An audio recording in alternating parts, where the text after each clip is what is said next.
we touched upon this like a little bit when we were talking with rarities. So specifically, and then there's a whole bunch of, there's usually 5 variants. The 5th variant is going to be the secret rare. So it seems to be that the common and the secret rare of the very popular, so Marvel #1, Amazing Spider-Man #1, those are the most popular, and as far as percentage price increases, have done the best. But when you look at uncommon, rare, and ultra rare, unless you can specifically look at Marvel #1, those don't do as well as you might expect them to do. I'm curious as to your thoughts on why that might be. Is there a reason at all? Is it just whatever? Yeah, that's a good question. Yeah, so I would say I can just kind of give my opinion, right? So I do think as the market matures, then I think the different rarities will space them out properly. They'll get spaced out properly. And the prices will be more stable and solid and less volatile. I think over time, the uncommons should and probably will stay more valuable than the commons just based on the scarcity. Because some of the uncommons, they're like 4 times more rare, or sometimes for the newer comics, like 10 times more rare. Well, I guess from a physical collecting world, like we'll say from Pokemon, we do have variants too, right? So we have the original Charizard that's orange, right? And we also have the black Charizard, which is a shiny Charizard, right? Oh, I love it, yeah. Definitely. And eventually people do enjoy the variants just because it's different, right? You always kind of start off with collecting like the first one, the first appearance, the common. But sometimes people, they get in, they got their common, and then sometimes they want the next best thing. And when we start to have showrooms and stuff, right? And people see Marvel Comics #1, and people will recognize like the colored common comic.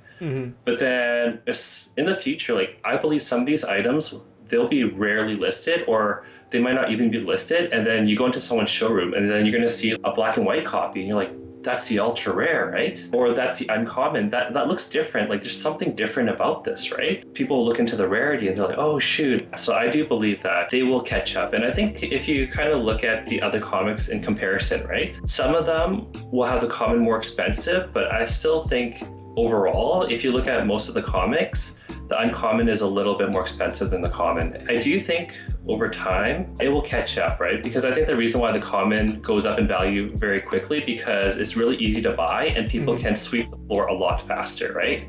And then it will just kind of like wave onto the next item. That's a really good point. The human mind, right? We want to give a reason to everything. So it's so funny when you see the crypto or the stock market crash or whatever, there's always a reason in any media outlet that you watch.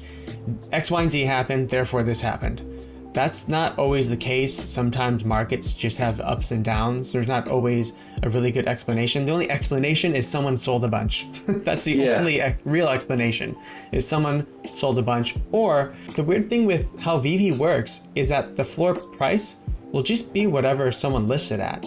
So if you've been seeing some people have a ton of comics, they'll set up sell walls or buy walls where they'll list a ton way lower than what the lower price is. So let's say Marvel Comics #1 is selling for $30K, the secret rare, but they put 20 of them for $25K.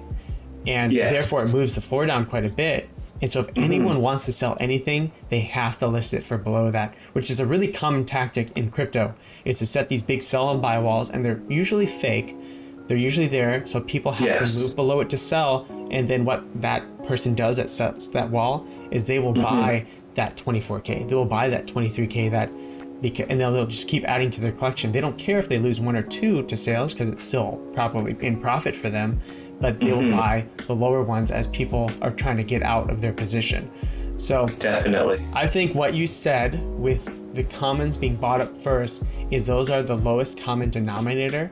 Whales are seeing this Marvel #1 common is for 30 or 40 gems. I can buy a ton of these, make it out of reach for the common person, and I have so much time. The ultra rare and rare are so expensive for 90% of people in VeVe. Because remember, I think it was Dan or Dave said 90% of people don't have 100 gems in their account. Oh, for sure. So you're automatically knocking out most of the people that can possibly buy anything in VeVe in the uncommon, rare, ultra rare status. So if you raise that common floor price, you have all the time in the world to accumulate and then buy your ultra rares when you want to and buy your uncommons whenever you want to.